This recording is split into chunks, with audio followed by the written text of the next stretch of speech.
इन नकली संतों ने, इन नकली पंथों ने और यथार्थ भक्ति ना मिलने से मानव को कोई लाभ हुआ नहीं। परमात्मा के लिए भटक रहे हैं, अंत में उनका कुछ वहाँ से राहत मिल नहीं रही, तो सभी ने दूसरा तरीका अपना लिया। लगभग टेंशन परमात्मा से दूर होती है जब कर्म संस्कार बुरा खत्म हो जाएगा, टेंशन खत्म होगी, चाहे किसी प्रकार की है, रोग की है या अन्य कोई और कहानी है, कोई कारण है या कर्ज है, तो जब तक वो परमात्मा मिलेगा नहीं तो वो कर्म नहीं कटे। समर्थ भगवान नहीं मिलेगा तो कर्म नहीं कटेगा, पाप कर्म कटेगा नहीं, और पाप कर्म कटेगा नहीं तो टेंशन समाप्त नहीं हो सकती।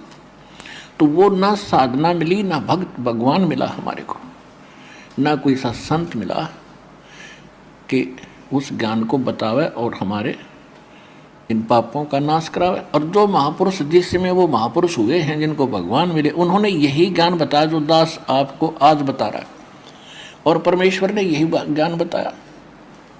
लेकिन उस समय हम नहीं समझे उन महापुरुषों की वाणी को, उनके ज्ञान को, क्योंकि हम शिक्षित नहीं थे। परमात्मा आपको शिक्षित करना नहीं चाहता था। सतयुग से लेकर और इस कलयुग तक, कलयुग के 50 वर्ष से पहले तक, आज से कोई शिक्षित नहीं था, क्योंकि इस शिक्षा ने हमें अभिमानी और बेईमान बना दिया। हम अपनी टेंशन समाप्त करने के लिए जो भगवान से राहत मिली नहीं, तो हमने, किसी ने तो शराब पीनी शुरू कर दी, किसी ने धनी बनने के लिए रिश्वत लेनी शुरू कर दी, ये दूना पाप इकट्ठा कर दिया। तो जिस कारण से परमात्मा ने आपको शिक्षित बनाना पड़ा, क्योंकि इसके अतिरिक्त कोई विकल्प नहीं था आप तक अपना संदेश भगवान पहुंचा सके। ऐसी विज्ञान मालिक ने दी है ना, ये मनुष्य यही था 43,20,000 वर्ष है 4 युगों में, और 3 युग जा लिए, लगभग 40 लाख 39 लाख वर्ष जा चुके एक चतुर्युगी के। तो अभी तक हम शिक्षित नहीं हुए, क्योंकि परमात्मा नहीं बनाना चाहता था आपको बेईमान, अहंकारी, अभिमानी। और अब ये शिक्षा इसलिए देनी, और ना उससे पहले कोई इसी विज्ञान बना सका जो आज बन रहे हैं। कंप्यूटर हैं, इंटरनेट सिस्टम बना दिया, मोबाइल बनवा दिया अपने बच्चों के लिए। अब ये 10 वर्ष से उरे डूडा ठाया परमात्मा ने। ये गॉड गिवन बुद्धि है या किसी मनुष्य स्तर की खोज नहीं है। और परमात्मा ने इसलिए दिया कि सब बच्चे मेरे इस ज्ञान को रह कर देखेंगे, प्रमाणों को मिलाएंगे, और फिर चलते फिरते काम करते करते मेरी महिमा सुना करेंगे। क्योंकि हम बिजी घने हो गए, बहुत हम व्यस्त हो गए, काम तो बहुत कम हो गया, क्योंकि मशीन से सब काम हो रहा है, और फिर भी हम व्यस्त इतने हैं, समय नहीं किसी के पास भगवान की 2 घड़ी भक्ति करने का।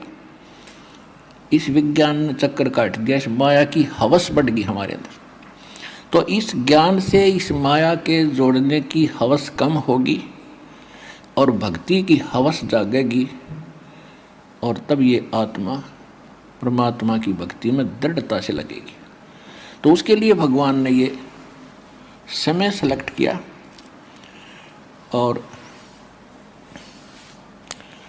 वो सच्चा ज्ञान, सच्ची भक्ति, यथार्थ भक्ति विधि आज इस दास को उपलब्ध कराई। और साथ के साथ अभी सन 1994 में दास को आदेश हुआ था दीक्षा देने का। अब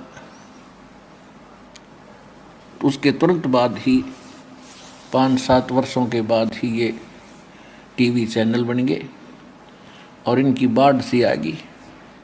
तो काल ने अपना दाव खेला कि इन सभी टीवी चैनलों पर अपने दूतों से नकली ज्ञान प्रचार करना शुरू करवा दिया।